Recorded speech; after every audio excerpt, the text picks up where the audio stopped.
भारतनगरमध्ये एसआयटीची कारवाई सुरू असतानाच आता वरुण सरदेसाई यांना अधिकाऱ्यांचा फोन आलेला आपण हे पण नाही, ते पण नाही आणि हे नाही. आपण वाचूया.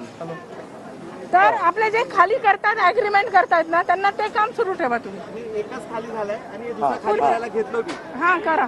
बाकीचे लोक पुढे या. दुसऱ्या लोकांना फक्त सांगा जे पीसफुली करतात त्यांना करू द्या.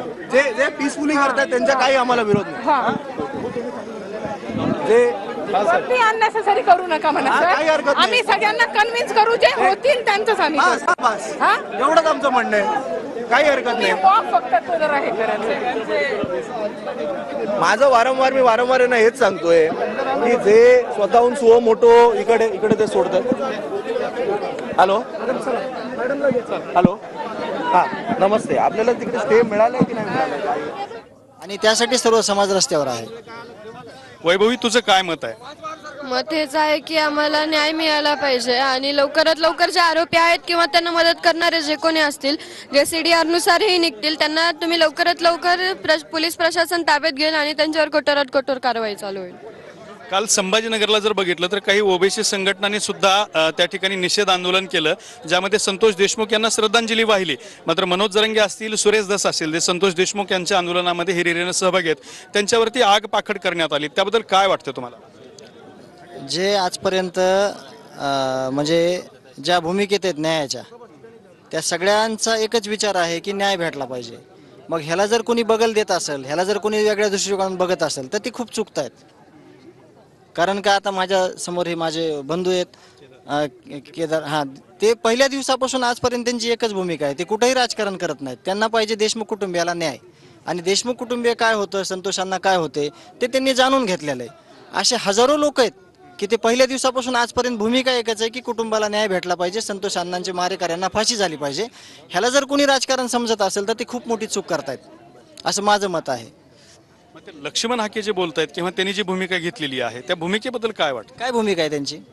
काल बीडच्या संभाजीनगरच्या मोर्चामध्ये आले होते आणि ते जरंगे पाटलांवरती टीका केली, सुरेश धसांवरती टीका केली. तेच उदाहरण मी सांगितलंय. समोर माझे बंधू आहेत म्हणून मी तुम्हाला त्यांचं नाव घेतलं. हे सगळे लोक आहेत ना, ज्या लोकांवरती टीका करतात, ते सगळे लोक न्यायाच्या भूमिकेत आहेत.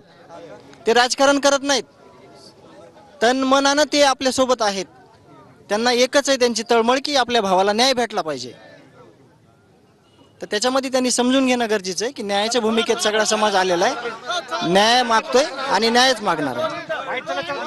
दुसऱ्या बाजूला एक मुद्दा त्यांनी उपस्थित केला की ओबीसी नेत्यांना टार्गेट केलं जातंय, असं लक्ष्मण हाकेंचं मत. अजिबात केलं जात नाही टार्गेट, अजिबात केलं जात नाही. न्यायाच्या भूमिकेत आहेत सगळे. ह्याच्यामध्ये कुठल्या जातीचा उल्लेख नाहीये. ह्याच्यामध्ये जे गुन्हेगार आहेत त्यांना जात नाहीये, अजिबात जात नाही त्यांना. ह्या विकृती आहेत समाजातल्या, ह्या समाजातल्या विकृती आहेत, त्यांना शिक्षा भेटली पाहिजे. हे फक्त मागणी आहे सगळ्या समाजाची आणि आमची. वैभवी, लक्ष्मण हाकेंना तुझं काय सांगणं आहे, काय सांगशील त्यांना? नाही, मी त्यांचं जे संभाषण आहे ते ऐकलेलं नाही, पण त्याबाबत मी बोलू शकत नाही. या ठिकाणी दीपक केदार हे पहिल्या दिवसापासून सहभागी होत आहेत, ते सुद्धा आलेले आहेत. दीपक भाऊ, ही जी एक ओबीसी आणि मराठा असा वाद उभा करण्याचा जो प्रयत्न काल औरंगाबादच्या संभाजीनगरच्या या ओबीसींच्या निदर्शनातून झालं, त्याच्याबद्दल काय तुम्ही सांगताय? सुपारी घेऊन आंदोलन झालेलं आहे आणि हा नवा पायंडा महाराष्ट्रासाठी धोकादायक आहे. प्रतिमोर्चांचा तो निघाला नाही पाहिजे. कोपर्डीची घटना घडली, कुठेही प्रतिमोर्चा काढलेला नाही. आता याला ओबीसी आणि मराठा रंग देण्याची गरजच नाही. हत्याच तेवढी क्रूर आहे. त्याच्यामुळे यात कालचा मोर्चा हा सुपारी घेऊन झालेला मोर्चा आहे अशी माझी थेट त्या ठिकाणी आरोप आहे आणि मास्टर माइंडला वाचवण्याचा हा प्रकार आहे. सुपारी घेऊन झालेला मोर्चा आहे असं या ठिकाणी सांगतायत आणि या ठिकाणी काही आयोजक सुद्धा सहभागी झालेले आहेत, त्यांच्याशी आपण बोलणार आहोत. मोठा मोर्चा निघतोय, काय भूमिका आहे? संतोष अण्णा देशमुख आणि सोमनाथ सूर्यवंशी यांची जी निर्गुण हत्या झालेली आहे, या हत्येनं माणुसकीला काळीमा फासणारी हत्या झालेली आहे. या ठिकाणी कुठलाही जात धर्म पंथ